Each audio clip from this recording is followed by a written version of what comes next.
Bismillahirrahmanirrahim. Assalamualaikum warahmatullahi wabarakatuh.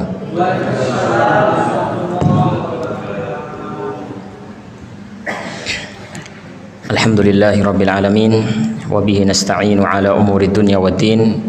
Asyhadu an la ilaha illallah wahdahu la syarikalah, wa asyhadu anna Muhammadan abduhu wa rasuluh. Allahumma salli wa sallim wa barik wa an'im ala abdika wa rasulika Muhammad wa ala alihi wa sahbihi wa man ihtada bihadihi wa qatafa atharahu ila yaumiddin, amma ba'd. Bapak-bapak, ibu-ibu, kaum muslimin dan muslimat jamaah Masjid Al-Hidayah yang dimuliakan Allah Subhanahu wa taala. Alhamdulillah, dengan limpah nikmat, taufik dan hidayah dari Allah Subhanahu wa taala, malam hari ini kita bisa hadir di masjid ini, di majelis ilmu ini untuk mengkaji agama Allah Subhanahu wa taala. Mudah-mudahan hadirnya kita semuanya dalam pengajian ini dicatat oleh Allah Subhanahu wa taala sebagai amal soleh bagi kita dan menjadi pemberat timbangan amal baik kita nanti pada hari kiamat.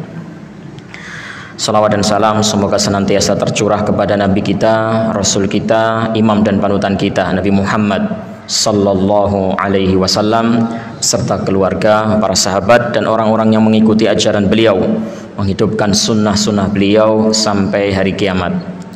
Bapak dan ibu kaum muslimin dan muslimat yang dimuliakan Allah Subhanahu wa taala, pembahasan kita bersama pelajaran Al-Qawaid Al-Fiqhiyah telah sampai pada ucapan pengarang kitab Syekh Abdurrahman bin Nasir As-Sa'di rahimahullah ta'ala, wa min masailil ahkami fit taba'i yathbutu la idha istaqalla fawaqa. Wa min masailil ahkami fit taba' yathbutu la idha istaqalla fawaqa.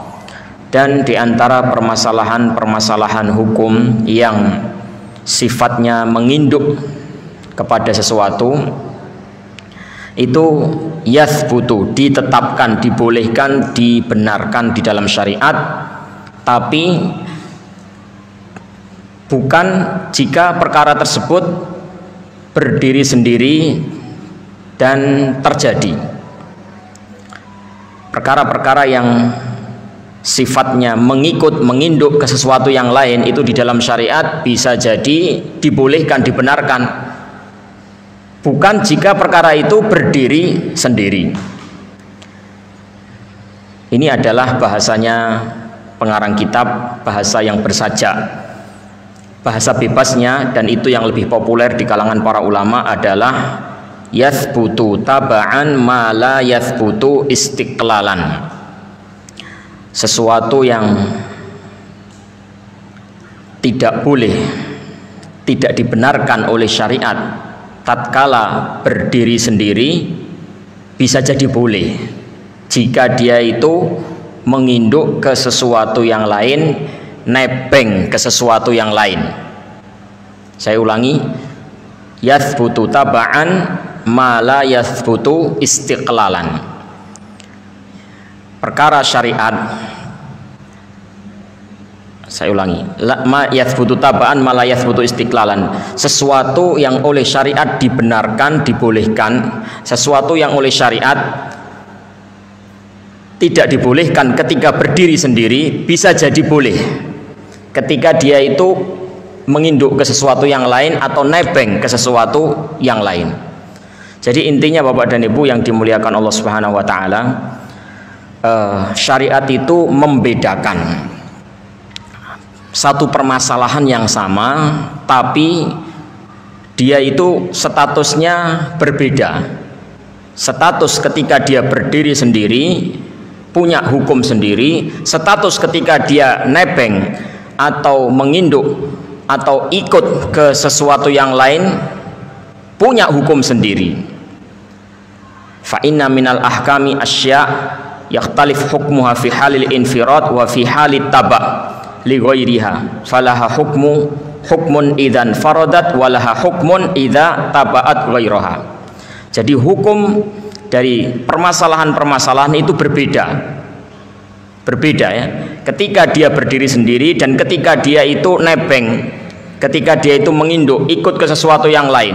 Ketika dia berdiri sendiri, punya hukum sendiri. Ketika dia mengikut ke sesuatu yang lain, punya hukum sendiri. Apa dalil dari permasalahan ini? Dengan kita bacakan dalil nanti semakin jelas yang dimaksud oleh kaidah ini. Apalagi ditambah contoh, tambah jelas lagi. Hadis riwayat Abu Dawud nomor 2828,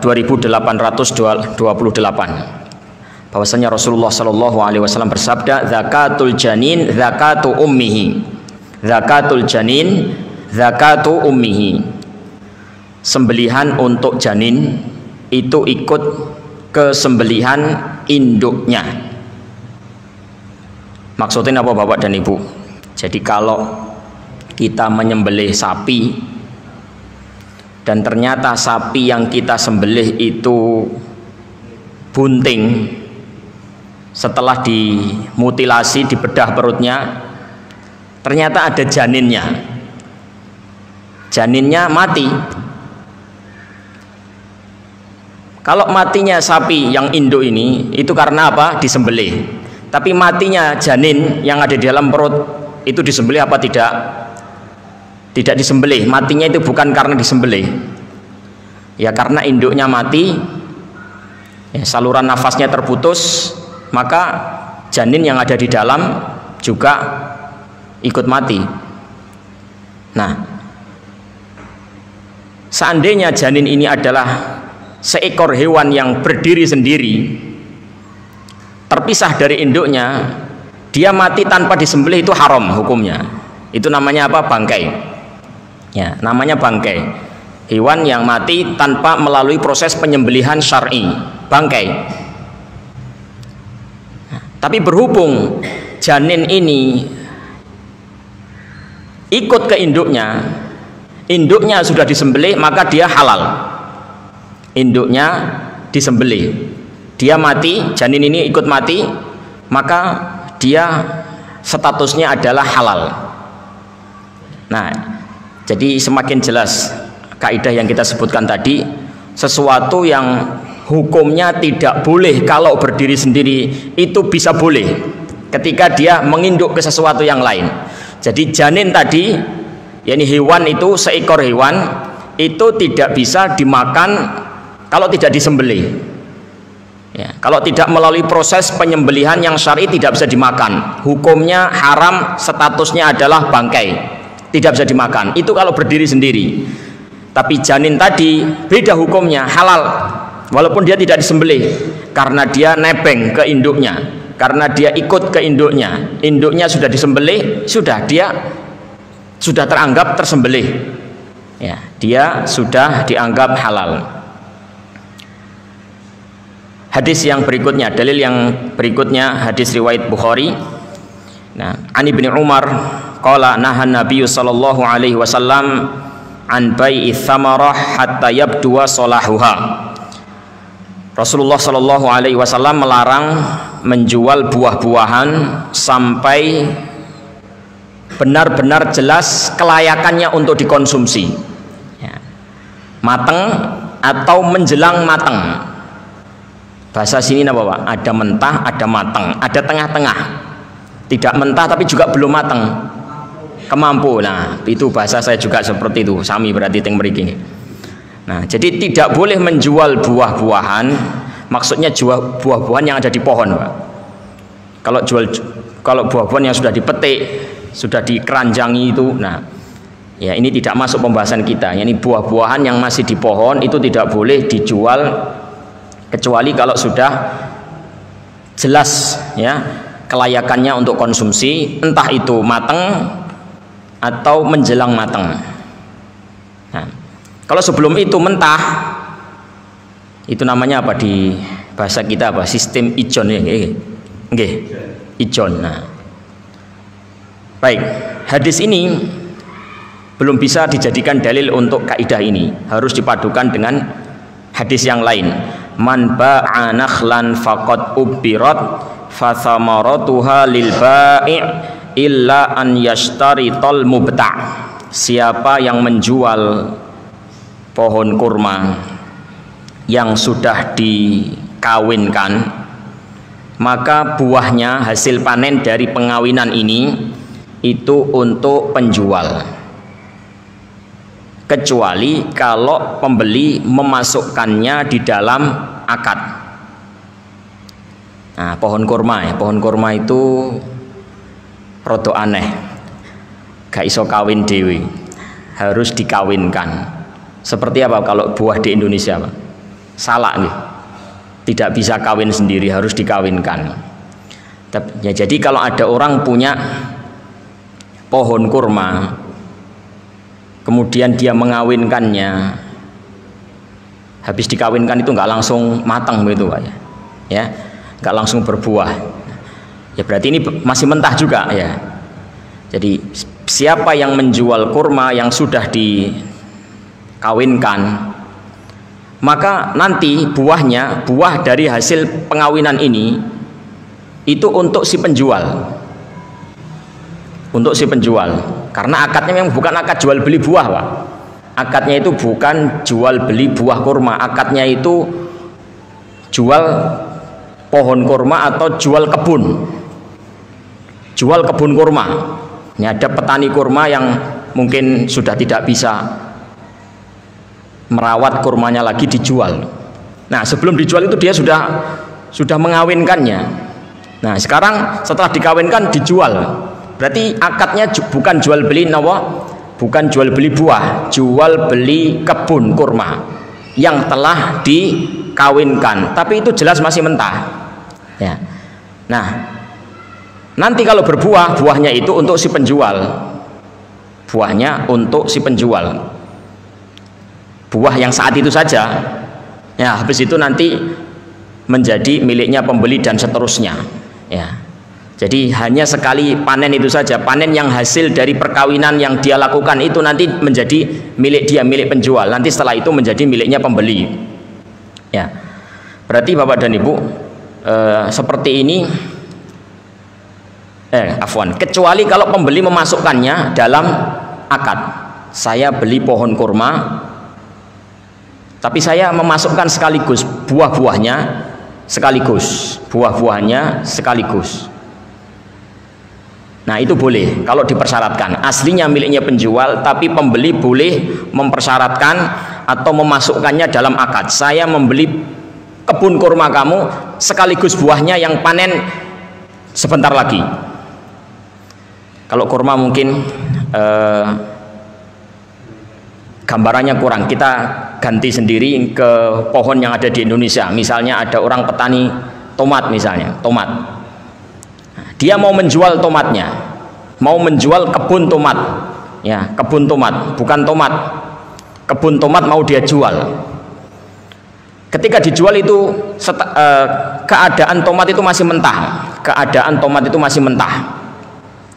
jadi di pohonnya itu masih mentah, dia jual. Nah, yang dijual bukan buahnya, Pak, kebunnya, kebun tomat.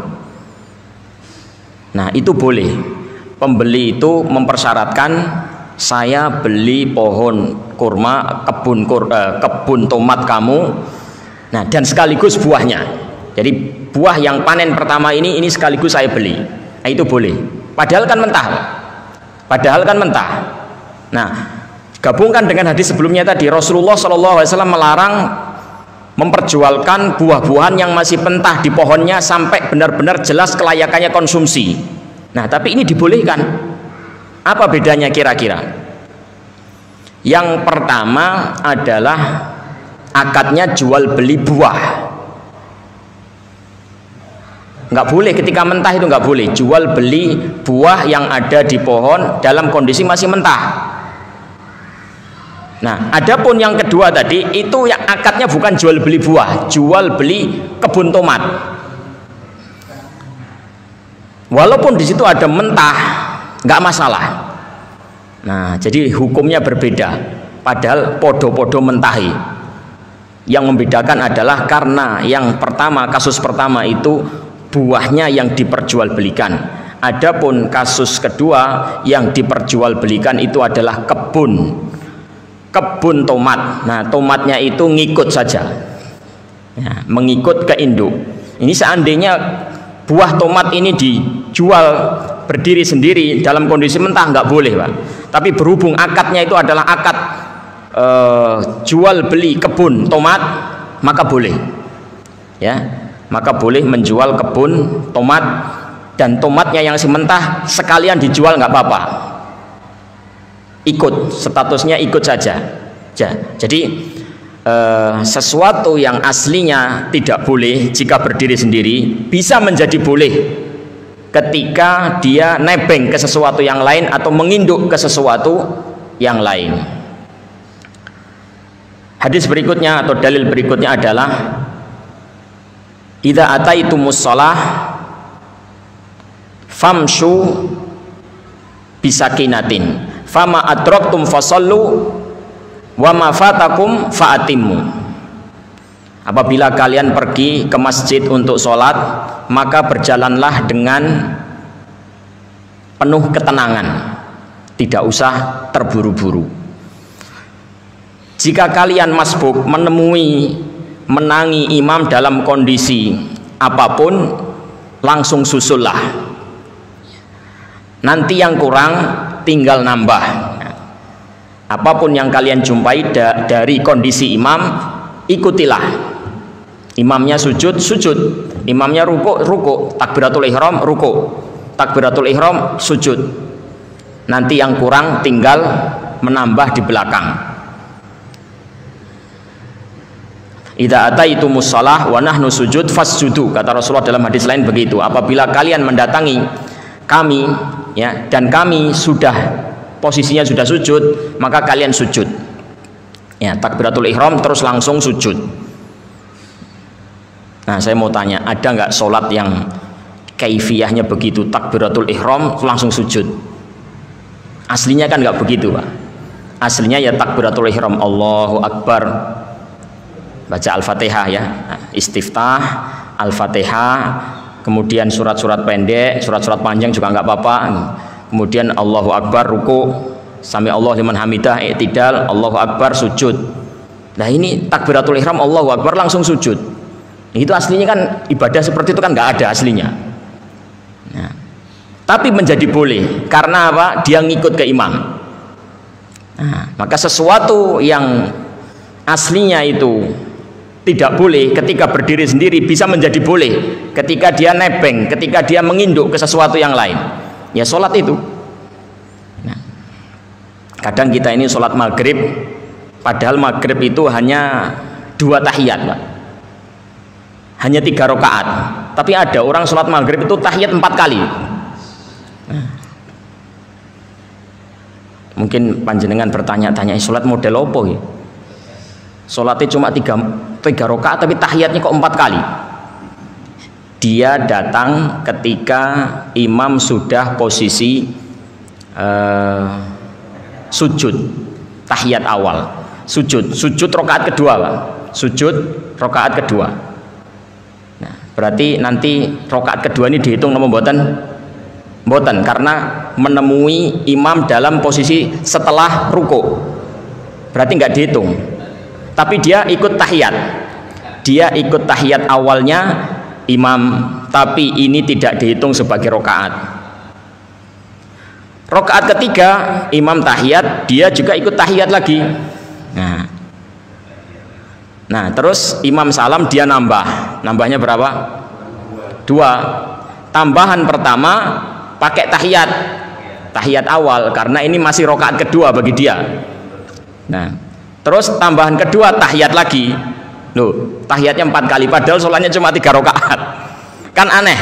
Nah, mungkin kalau belum dijabarkan, dijelaskan semacam ini, orang mungkin bertanya-tanya, sholat model apa iki? Carane wong ndi? Carane wong gempol pading apa carane wong? Tapi ternyata setelah dijelaskan, oh begitu tiba ini. Nah, jadi ini boleh sholat semacam ini. Kaifiyahnya ya agak berbeda jauh dengan tata cara sholat asli. Tapi yang seperti ini dibolehkan, ya, karena dia adalah mengikut ke sesuatu yang lain. Seandainya dia sholat sendiri munfarid dengan cara seperti itu tidak akan pernah dibolehkan. sholat sendiri munfarid ya, dengan cara seperti itu tidak akan pernah dibolehkan. Tapi berhubung dia ikut seorang imam, posisinya adalah seorang makmum, dia ikut imam, ya sudah boleh seperti itu. Nah, jadi itu mungkin penjelasan yang paling gamblang ya, penjelasan yang paling gamblang tentang makna kaidah ini dan sekaligus dalil yang menjadi dasar atas kaidah ini. Saya ulangi Bapak dan Ibu, kaidahnya kalau bisa dihafal. Nah, bahasa Indonesianya juga nggak apa-apa. Yathbutu taba'an ma la yathbutu istiqlalan.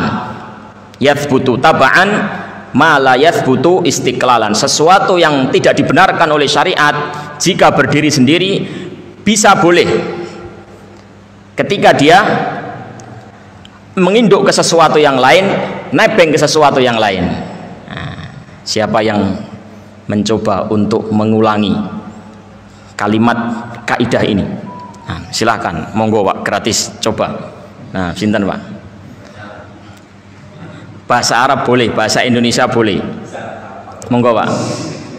Yathbutu taba'an, saya ulangi sekali lagi, yathbutu taba'an ma la yathbutu istiqlalan. Sesuatu yang tidak boleh tatkala dia berdiri sendiri bisa menjadi boleh ketika dia menginduk, nebeng ke sesuatu yang lain. Monggo. Ada yang dari sayap kiri, sayap kanan, depan, silakan. Ya. Ini sekali-kali kita belajar ini rodok, ya, serius. Ya. Ada menghafal, ya, ada murojaah pelajaran yang lalu. Ya. Kados teng sekolahan niku Pak. Monggo Mas Agung.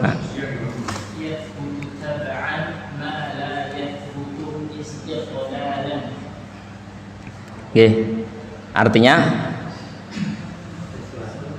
sesuatu itu yang asalnya tidak boleh, maka dia bisa jadi boleh kalau dia mengikut kepada sesuatu. ya, Hukumnya bisa juga ketika dia mengikut kepada sesuatu. ya, sesuatu yang aslinya tidak boleh, nah bisa menjadi boleh kalau mengikut, menginduk ke sesuatu. Monggo, ada lagi yang mencoba? Oke Pak, monggo Pak.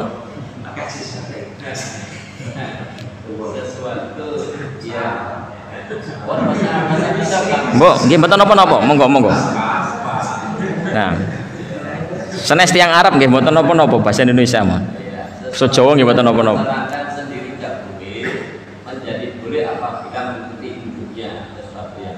Nggih, sesuatu yang tidak boleh aslinya bisa jadi boleh ketika dia mengikut ke sesuatu yang lain atau menginduk. Baik, alhamdulillah. Nah, ini kalau bisa dihafalkan, Pak, ya. Dihafalkan. Ini kaidah ini masyhur di kalangan para ulama. Nah, atau bunyi kaidah yang lain, at-tabi'u tabi'un. Itu yang lebih pendek, Pak. Sesuatu yang ikut hukumnya ya ikut saja. Sesuatu yang ikut hukumnya ya ikut saja. Makmum ya wis ikut imami saja, walaupun dengan mengikuti imam itu akan menyebabkan beberapa perubahan dalam kaifiyah asli sholat. Nah, sesuatu yang ikut ya ikut saja. Baik, sekarang Bapak dan Ibu yang dimuliakan Allah Subhanahu wa Ta'ala, apa contoh penerapan kaidah ini di dalam permasalahan-permasalahan fikih? Ini permasalahan-permasalahan fikih apa saja yang masuk dalam kaidah ini? Baik, di antara penerapannya adalah tidak boleh makan semut. Semut itu hewan yang haram dimakan karena dia haram dibunuh. Panjenengan kalau mencari dalil pengharaman makan semut, insya Allah mboten ketemu, karena memang tidak ada setahu saya yang dipakai oleh para ulama untuk menjadi dalil haramnya makan semut. Itu adalah dalil yang melarang membunuh semut. Naha an-nabiyyu sallallahu alaihi wasallam an qatli arba'in minad dawab. Rasulullah sallallahu alaihi wasallam melarang membunuh 4 hewan, yaitu an-namlatu wan nahlatu wal hudhud was surat. Yang pertama, hewan yang dilarang dibunuh itu adalah semut. Yang kedua adalah lebah, yang ketiga adalah burung hudhud, dan yang keempat adalah burung surat. Burung hudhud, burung surat mungkin kita nggak tahu ya. Nah, surat ini katanya ada di Indonesia kan, nggak tahu namanya burung apa. Tapi kalau hudhud ini nggak tahu, kayaknya kok nggak ada di Indonesia. Yang sering ini ya dua ini, semut dan tawon atau lebah. Nah, jadi nggak ada larangan makan semut, itu nggak ada. Larangan membunuh semut adanya itu.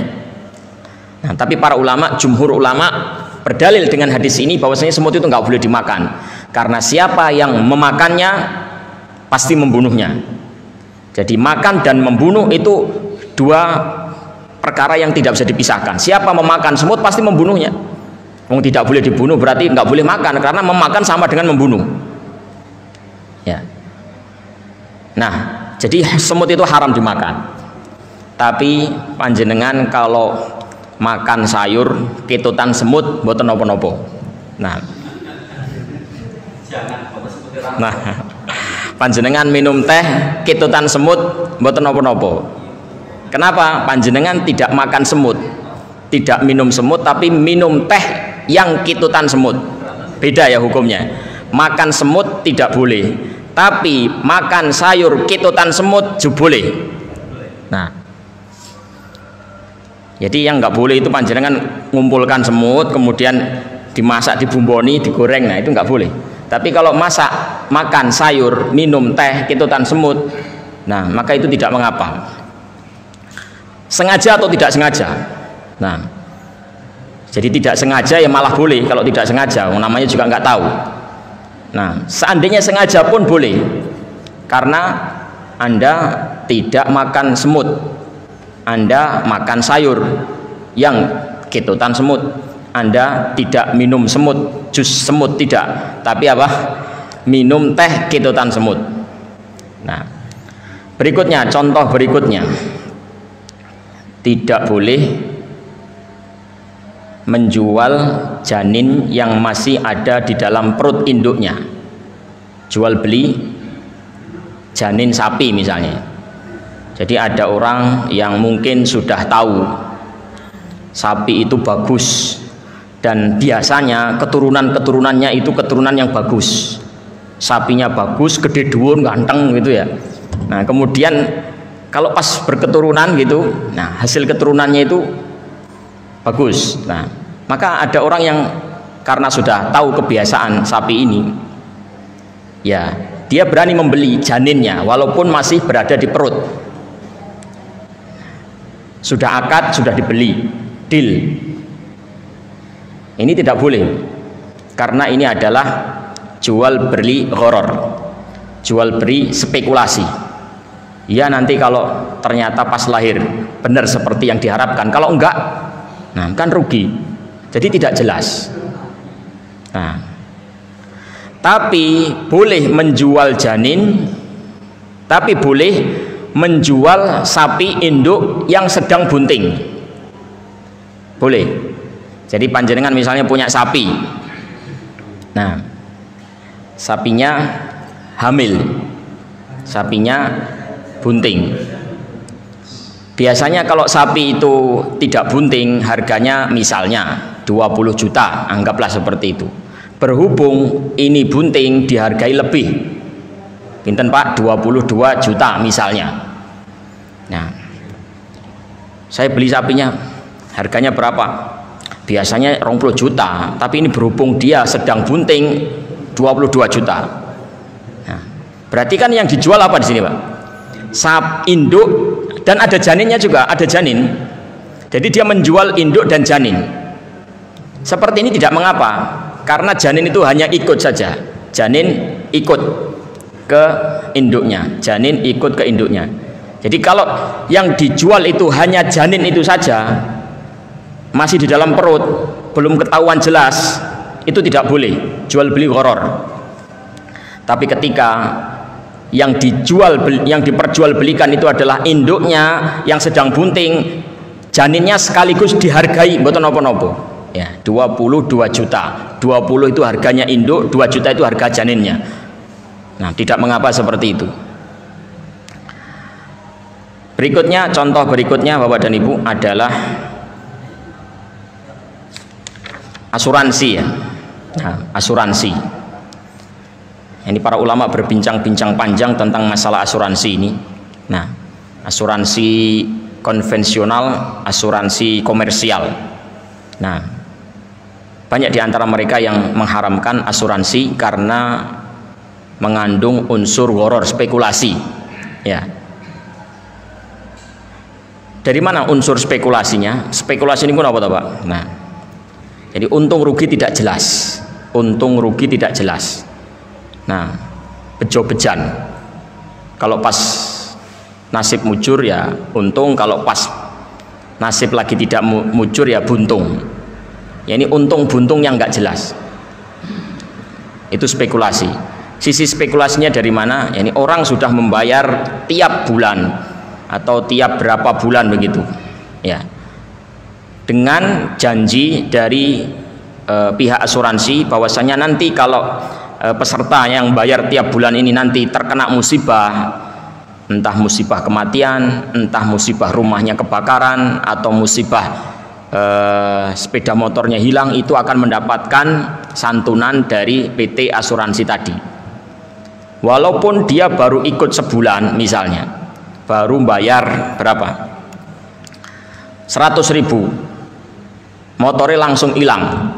Habis ikut asuransi baru bayar sekali atau 2 kali, motornya hilang, langsung dapat santunan. Nah, 20 juta. Ada yang sudah ikut bertahun-tahun, motornya gak hilang-hilang.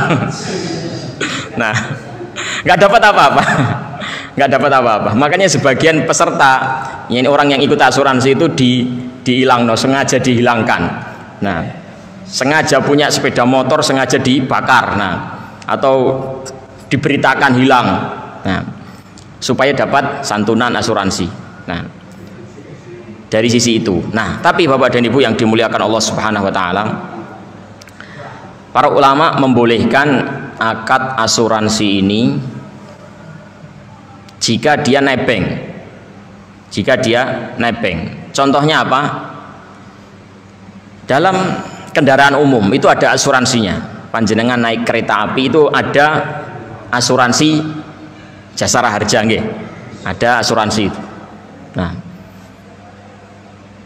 maka asuransi yang semacam ini ya dibolehkan. Kenapa dibolehkan? Ya karena dia nebeng. Jadi kita tidak ikut asuransi. Kita itu beli tiket pesawat, beli tiket kereta api, itu akad utamanya. Kita beli tiket kereta api, kita beli tiket kapal, kita beli tiket pesawat. Akad aslinya itu. Asuransi itu nebeng saja Pak. Asuransi itu nebeng. Jadi kita beli tiket pesawat ya otomatis dapat. Nah, kita tidak ikut asuransi tapi langsung dapat sekalian. Nah, itu namanya nebeng Pak. Itu nebeng. Baik, itu contoh penerapan kaidah yathbutu tabaan ma la yathbutu istiqlalan. Kemudian juga dalam jual beli rumah misalnya, jual beli rumah. Di antara syarat jual beli itu adalah tidak boleh gharar. Ya, di antara syarat jual beli itu harus jelas, ya. Tapi kadang ada yang tidak bisa diperjelas dari rumah. Membeli rumah. Nah, apa yang tidak bisa diperjelas? Pondasinya. Nah, masa kita keruk, kita lihat, kita cek pondasinya kayak apa. Nah, temboknya masa kita tutupi untuk memastikan apa? Semennya. Nah, seperti ini juga sebenarnya ada unsur gharar sebenarnya, ada unsur gharar atau spekulasi. Nah, tapi ada sesuatu yang bisa dijadikan sebagai patokan. Nah, sehingga sesuatu yang tidak bisa dilihat, tidak bisa dicek itu melihat kepada sesuatu yang sudah bisa dicek. Biasanya apa Bapak dan Ibu beli rumah itu biasanya apa? Ya, yang dicek Yang jelas yang detail-detail tadi kayak pondasinya, kayak campuran semennya kita tidak tahu. Tapi kita bisa boleh membeli rumah itu dengan berpatokan pada sesuatu yang sudah bisa kita ketahui. Kuat ya. Ini temboknya kuat, insya Allah pondasinya kuat, gitu aja, ngikut aja. Tidak mesti semuanya harus dicek. Nah, yasbutu tabaan malah yasbutu istiqlalan. Kemudian beli rumah. Di situ ada pohon mangganya. Rumah itu ada pohon mangganya. Nah, pohon mangganya masih mentah. Tadi kan sudah dibilang bahwasanya menjual buah-buahan yang masih mentah berada di pohonnya itu nggak boleh. Tapi panjenengan tidak membeli buah, Anda membeli rumah. Tapi di rumah itu ada, di pekarangan rumah itu ada pohon mangga, ada pohon rambutan, ya, ada pohon jambunya, mentah semuanya. Wis menisan tak tuku ning kabeh. Rumah sekaligus pohon-pohonnya yang ada di sini tak tuku kabeh. Walaupun mentah boleh, Pak. Walaupun itu masih mentah diperbolehkan karena itu mengikut kepada akad yang utama. Akad utamanya adalah apa? Rumah, jual beli rumah. Nah, jual beli rumah.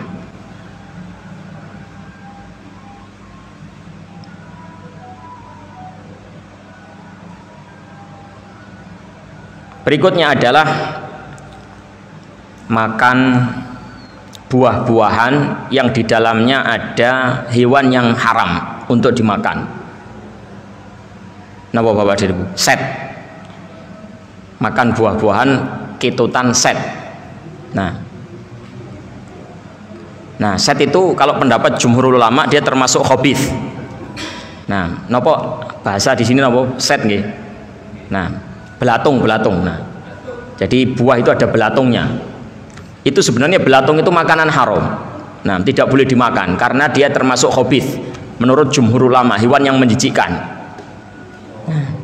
Jadi kalau panjenengan mengumpulkan belatung terus panjenengan goreng, panjenengan bumbuni, nah itu mboten angsal. Tapi kalau panjenengan makan belimbing, nah ketutan set itu mboten napa-napa. Nek panjenengan purun. Nah, masalah mau atau tidak mau itu kan urusan pribadi toh, Pak. Nah, urusan jijik atau tidak jijik itu urusan pribadi. Nah, tapi urusan hukum ya jawabnya adalah halal. Karena Anda tidak makan belatung, Anda makan belimbing ketutan belatung. Nah, ketutan set. Beda ya, makan set dan makan belimbing ketutan. Nah, set. Ada setnya.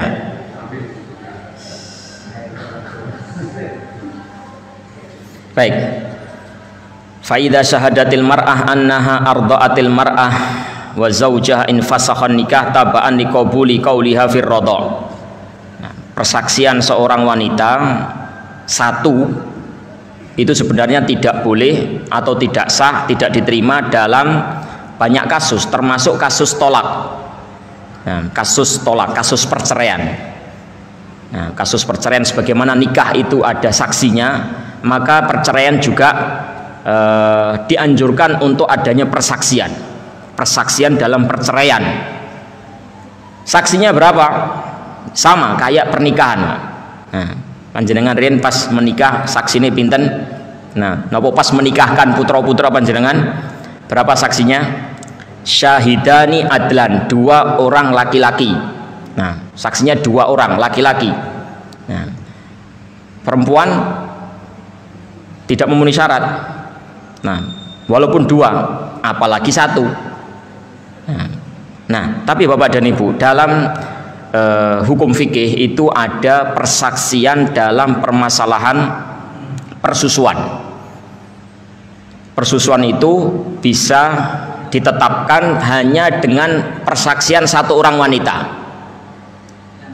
Dulu pernah terjadi di zaman Rasulullah SAW, ada suami istri, kemudian didatangi oleh seorang perempuan. Perempuan ini berkata, dulu saya menyusui kalian berdua. Nah, suami istri itu ternyata disusui oleh wanita ini. Wanita itu mengaku seperti itu. Dulu ketika kalian kecil itu tak susui, berarti sampean berdua ini saudara persusuan. Berapa orang? Satu orang. Nah, kemudian orang ini nggak terima, si suami istri ini nggak terima, sekadung seneng. Nah, kok diceraikan? Nah, akhirnya datang kepada Rasulullah Shallallahu Alaihi Wasallam, mengadu kepada Rasulullah, ya Rasulullah, wanita ini ngaku-ngaku ya Rasulullah, ngaku-ngaku telah menyusui saya dan istri saya. Nah, maka setelah dilihat-lihat oleh Rasulullah, wanita ini baik-baik, wanita ini dikenal adil, wanita ini dikenal tidak pernah berbohong, dia adalah agamanya baik. Nah, maka Rasulullah Shallallahu Alaihi Wasallam tidak bisa berucap apa-apa kecuali kaifa waqad qil, ya bagaimana lagi, wong dia sudah bersaksi seperti itu, ya saya tidak bisa memberikan keputusan apa-apa kecuali ya kalian pisah, berarti kalian memang bersaudara. Nah, ya akhirnya mereka pun tunduk dan patuh terhadap hukum ini. Nah, itulah para sahabat radhiyallahu ta'ala. Sesuatu yang sudah terlanjur mendarah daging, terlanjur senang, terlanjur tapi karena hukum syariat tidak menetapkan seperti itu, ya sudah mereka terima. Sami'na wa ata'na. Innama kana qaulal mu'minin idza du'u ila Allahi wa rasuli ayyaqulu sami'na wa ata'na. Ayyahkuma bainahum liyahkuma bainahum ayyaqulu sami'na wa ata'na. Ucapan seorang mukmin apabila diajak, diseru kepada Allah Subhanahu wa taala dan Rasulnya supaya ditetapkan hukum atas dirinya, dia tidak punya jawaban apa-apa kecuali sami'na wa ata'na. Nah, jadi Bapak dan Ibu, wanita itu kalau memberikan persaksian dalam masalah tolak itu tidak diterima. Nah, apalagi satu. Tapi persaksian wanita dalam kasus-kasus yang tidak bisa disaksikan kecuali oleh wanita itu boleh. Seperti apa? Seperti persusuan ini. Persaksian dari persusuan itu adalah boleh satu orang wanita. Persaksian dalam masalah persusuan itu boleh dari satu orang wanita. Nah, karena persaksian dia itu sudah diterima, maka rentetannya itu adalah perceraian, bisa dibenarkan. Nah, padahal dia itu kalau menjadi saksi untuk perceraian nggak diterima, tapi kok bisa malah menceraikan? Nah, ini juga masuk dalam kaidah nih, yathbutu tabaan malah yathbutu istiqlalan. Aslinya persaksian wanita itu sendiri nggak boleh diterima, kurang memenuhi syarat, tapi dia justru bukan hanya menjadi saksi perceraian, bahkan dia menjadi sebab harus bercerai. Nah, kenapa? Mengikuti sahnya persaksian dia dalam urusan persusuan, sahnya persaksian dia di dalam urusan persusuan.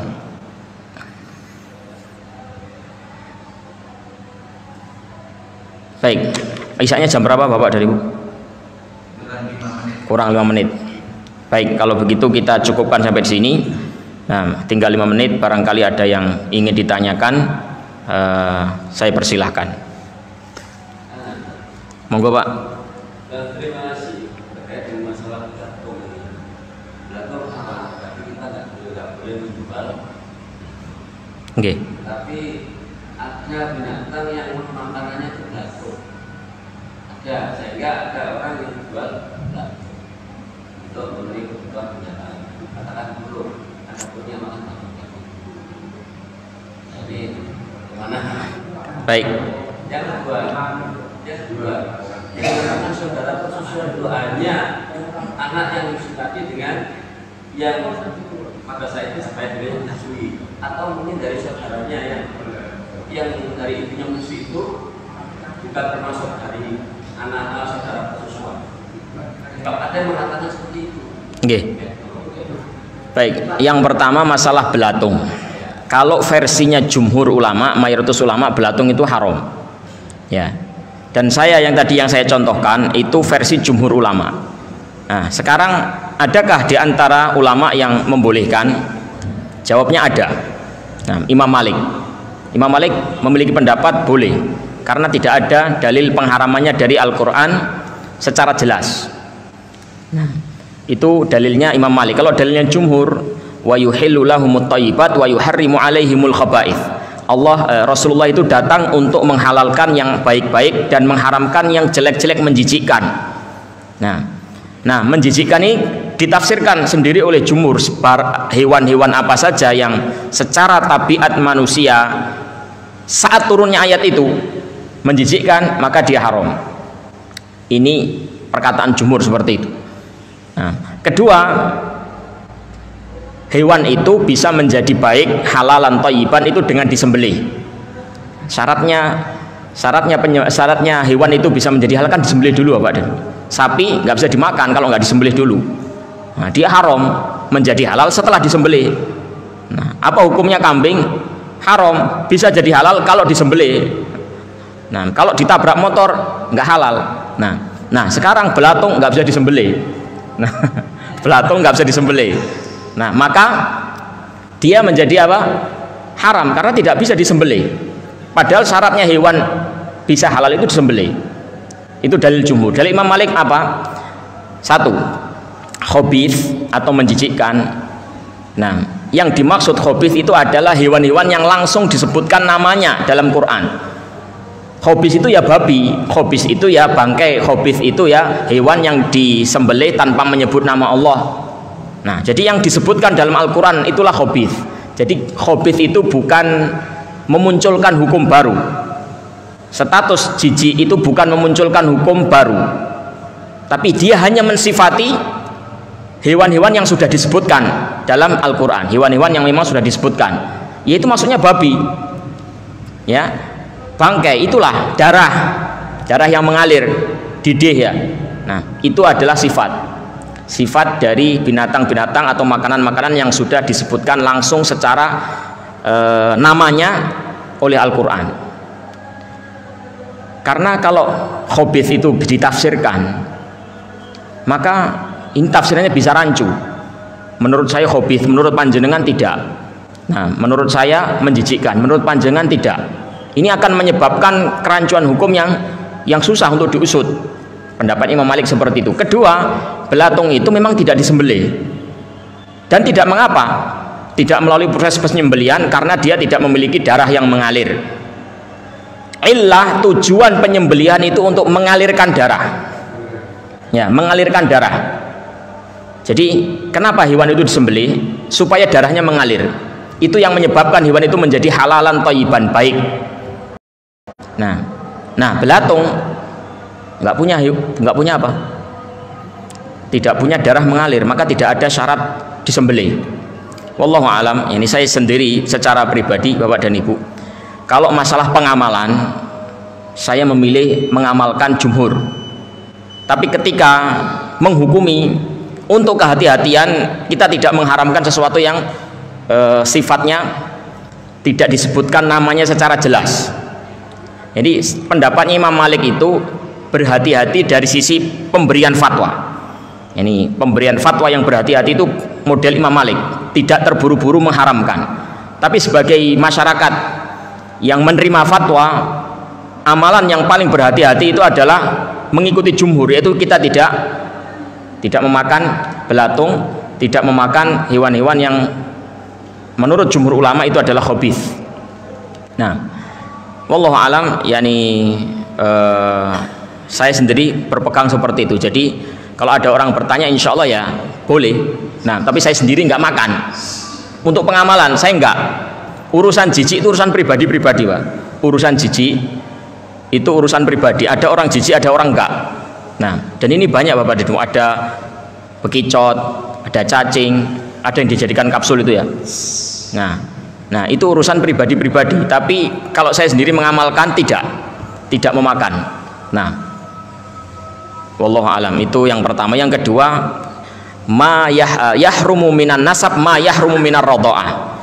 Segala sesuatu yang haram dari nasab, maka demikian juga radha'ah. Maksudnya Bapak dan Ibu, jadi saya dan ibu saya itu mahram secara nasab. Seandainya ada hubungan seperti itu dari jalur persusuan, maka itu sama-sama mahramnya. Misal saudara kandung Mahram napa mboten? Saudara kandung, adik kakak. Adik kakak secara kandung haram, mahram. Maka adik kakak secara persusuan juga sama. Secara persusuan sama. Nah, bahkan kalau ada wanita menyusui anak laki-laki, ya, dia punya suami, ya, ada wanita menyusui bayi wanita, bayi perempuan. Terus wanita ini punya suami, yang menyusui tadi punya suami. Nah, maka suaminya wanita ini menjadi mahram untuk bayi ini. Ini statusnya itu kayak anaknya kandung, seperti kayak anak kandungnya, seperti kayak anak kandungnya. Nah, itu dalam hal kemahroman, tapi tidak terbalik, tidak sebaliknya. Jadi keluarga bayi tadi itu tidak menjadi apa-apa bagi ibu yang menyusui. Misalnya bapaknya bayi punya bapak kandung, bapak kandungnya bayi ini tidak ada hubungannya dengan ibu yang menyusui tadi. Nah, jadi kerabat wanita yang menyusui tadi itu menjadi kerabatnya bayi, dan tidak sebaliknya. Saya ulangi, kerabatnya famili dari wanita yang menyusui tadi itu menjadi kerabatnya bayi. Tapi kerabatnya bayi, bapaknya bayi, ibunya bayi, adiknya bayi, ya, itu tidak ada hubungannya dengan wanita yang menyusui, kecuali anaknya bayi. Dan kalau bayi ini sudah gede punya anak, nah anaknya itu jadi putunya ibu yang menyusui dia. Nah, jadi suami wanita yang menyusui tadi itu ya bapaknya bayi. Kalau ibu yang menyusui tadi punya saudara perempuan, berarti itu adalah bibinya, buliknya, dan seterusnya seperti itu. Wallahu a'lam. Demikian Bapak dan Ibu yang dimuliakan Allah Subhanahu wa taala. Kita akhiri sampai di sini. Wassallallahu wasallam ala nabiyina Muhammad wa ala alihi washabbihi ajmain walhamdulillahirabbil alamin. Wassalamualaikum warahmatullahi wabarakatuh.